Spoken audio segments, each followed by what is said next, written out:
In 1924, the biggest light bulb companies on Earth had a crisis. Their light bulbs were too good. A decent bulb could burn for 2,500 hours, which is a nightmare if your entire business is selling people new light bulbs. So they got together in a hotel in Geneva and formed a cartel. And the cartel had one rule: every bulb had to be worse. From now on, nothing could last longer than 1,000 hours. And to make sure nobody cheated by secretly building a good light bulb, they set up a testing lab in Switzerland with inspectors whose entire job was to catch factories whose bulbs lasted too long and fine them for it. They built an international bureaucracy to punish quality, and it worked. Within a few years, bulbs were dying twice as fast. They called themselves the Phoebus Cartel. The memos are still sitting in an archive. You can go read the meeting where a room full of adults decided to make your light bulbs worse on purpose. Now, here's why I'm telling you a 100-year-old story about light bulbs. Because they never stopped doing this. They just stopped doing it to light bulbs. That exact move, build the thing so it quietly works against you, then write the plan down like it's completely normal, got taken off your lamp and bolted onto your entire financial life. So I'm going to show you the whole thing, not as a list, as one life, roughly your life, from about age 18 to the day you retire. Every trap, who built it, and the same question at every step, who's getting paid?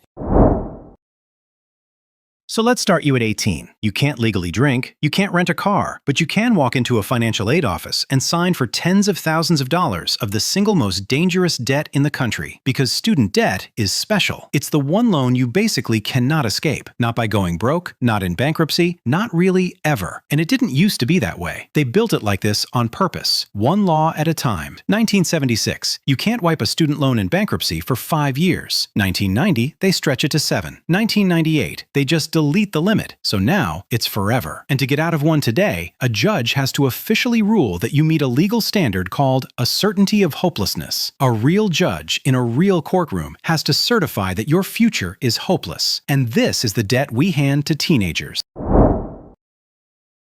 Now you've got debt, so of course you get a credit card. And this is where they install the thing that actually ruins you. They teach you to stop thinking about what stuff costs and start thinking about what it costs a month. You owe $3,000, and the statement shows you this friendly little minimum payment, $60. Feels totally manageable, so you pay it. 10 of that 60 goes to your actual debt. The other 50 is interest. Pay just the minimum, and that $3,000 balance takes you 12 years to clear and costs you $6 grand. There's an industry term for keeping a customer in exactly that state, bleeding just enough to never get free. They call it the sweat box. And there's a term for the responsible friend who pays his card off in full every month and never owes a cent of interest. They call him a deadbeat. In the credit card business, the person who is good with money is the insult. And when you finally try to cancel one of the 9 subscriptions you forgot you had, good luck, because Amazon made quitting Prime so brutal, the engineers who built the cancel flow gave it a code name, Iliad, after the Trojan War, which lasted 10 years. That was their little joke about their own product.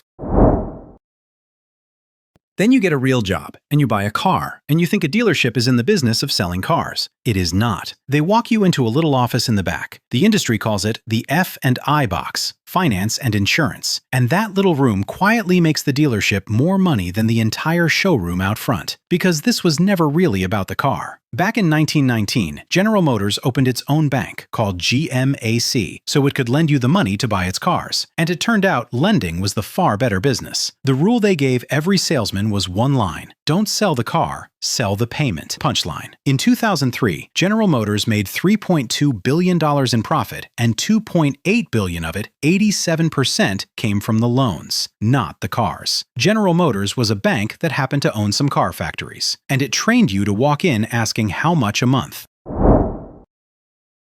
Okay, you're doing well now. You get a raise. Congratulations. And a year later, the raise is just gone. And you genuinely could not tell anyone where it went. A French writer named Diderot figured this out back in 1769, and it happened to him because of a bathrobe. Someone gave him a fancy red robe, and suddenly, next to the robe, everything else he owned looked like garbage. So he replaced the chair. Then the desk didn't match the chair. Then the whole study. He went into actual debt, redecorating his entire life to live up to a bathrobe. And that is exactly what a raise does to you. Every time you level up, your definition of normal levels up with it, so you just end up broke at a slightly nicer address. There's a corporate word for engineering this, by the way: premiumization. It came up in 60 different earnings calls in a 3-week span. They talk about it in board meetings, and almost half of people making 6 figures are living paycheck to paycheck and cannot figure out why. So you decide to get responsible. You pay off the cards, close the accounts, get all the way to zero, and your credit score goes down. You did the exact thing every adult in your life told you to do, and the system dinged you for it. So what is that score even measuring? Look at what goes into it, and more importantly, what doesn't. Your income? Not in there. Your savings? Not in there. Whether you own your house free and clear? Nope. None of the things that make you actually secure count, because none of them make a bank any money. The score isn't grading how responsible you are. It's grading how safely somebody can lend to you. And then, my personal favorite, the same company that built a secret file on you that you never agreed to will turn around and sell you a subscription to look at your own file. $25 a month. People pay billions a year to keep an eye on a report about themselves they were never asked to be in. And then comes the big one, the house. The thing you were raised to want more than anything. And you were raised to want it, deliberately. In 1917, the United States government ran a propaganda campaign to get you to buy a house. 2 million posters in factory break rooms, buttons pinned on school kids, a real government operation. And the reason was that the Russian Revolution had just happened, and Washington was genuinely scared American workers might catch the same idea. So the real estate industry handed them the pitch, in writing. A man who owns his home, they said, does not become a communist. Give a guy a 30-year mortgage, and you've handed him 30 years of reasons to keep his head down and not rock the boat. The great American dream had a marketing budget before it had a picket fence. Now look, a house is a fine place to live, and most people who buy one are glad they did. But run the actual numbers. Borrow $400,000 at 7%, and over 30 years you pay back the $400 plus another $558,000 in interest. You buy the house twice, and the second one goes straight to the bank. And that guaranteed appreciation everyone swears makes it all worth it? A guy named Robert Shiller tracked house prices for a full century, and once you strip out inflation, they went basically nowhere from 1890 to 1990. For the first 15 years, the bank owns most of your house, and you're just the guy who mows the lawn. Okay, stop for a second, because you think you just watched 6 separate traps. The student loan, the card, the car, the raise, the credit score, the house. 6 different problems, 6 different villains. You didn't. That was one machine, and I can prove it, because every single one of those traps runs on the same fuel, your paycheck. Every one of them is a claim on money you haven't earned yet. The loan, the card, the mortgage, all of it is just somebody buying a slice of your future income at a discount. Which means, in this entire system, you were never the customer. You are the asset. You're the thing all of it is quietly lending against. And the second you see that, the last question clicks into place. The one sitting under this whole video. Why does the paycheck itself never grow enough to get you out?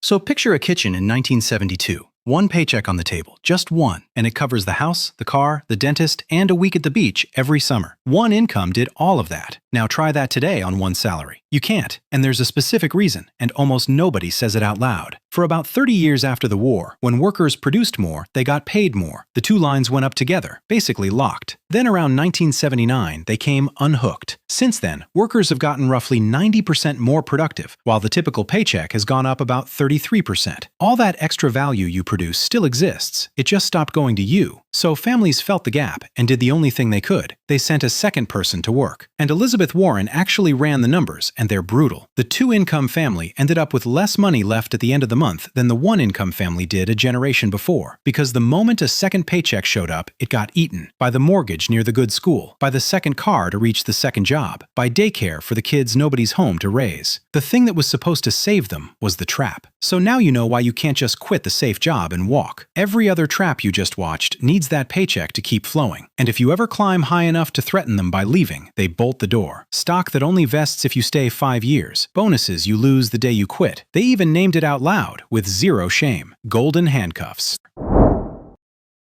Look at how the money gets taxed. Your paycheck, the money you trade your actual hours for, gets taxed up to 37%. Money that comes from just owning things, stocks, property, a business you don't work at, tops out around 20%. This system taxes working almost twice as hard as owning, which tells you the people it's really built for don't have paychecks at all. They have assets. And that is the answer to the question I told you to keep asking. Who gets paid? The owners. Every one of them moves money the exact same direction, out of the pockets of people who work and into the pockets of people who own. And you've been told your entire life that the goal is a good job, a good salary, a steady paycheck. But a salary is just a stream of payments, and you have just watched, in detail, exactly what this system does when it finds a stream of payments. It builds a trap around it.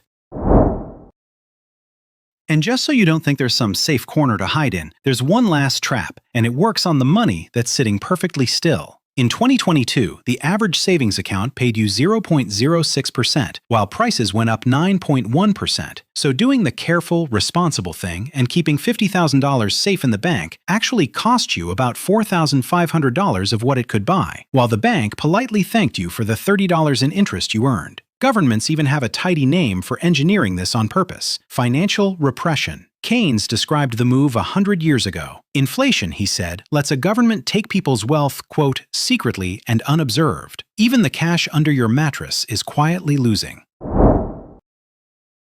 So let's put a number on it. A research group called RAND ran the math on one simple question. If pay had kept rising with what workers actually produce, the way it did all the way up until 1979, how much more would regular people be making now? Somebody right in the middle, earning $50,000 today, would be earning about $97,000, almost double. So that gap, call it $47,000 a year, is your cut of all of this. And it's gone. Not once. Every single year you work. Over a career, that is a house you could have owned outright, plus the retirement you're probably now not going to get, and that should make you angry. Not because the money vanished, but because somebody is already spending it. So what do you actually do about it? You can't burn the system down from your couch, but you can switch sides. Every trap you just watched works the exact same way. It turns your paycheck into somebody else's asset. So stop being the asset. Take that stream of payments everyone is fighting over and start pointing it at things you own instead of things you owe on. Quietly become the owner, because none of them ever bothered to hide any of this. Those Lightbulb guys wrote their plan down in 1924, and in 1929, the head of research at General Motors wrote his down too, in one sentence. The key to a healthy economy, he said, is to keep the consumer reasonably dissatisfied with what he already has. They published the whole plan 100 years ago. You were just supposed to be too busy paying the minimum to read it.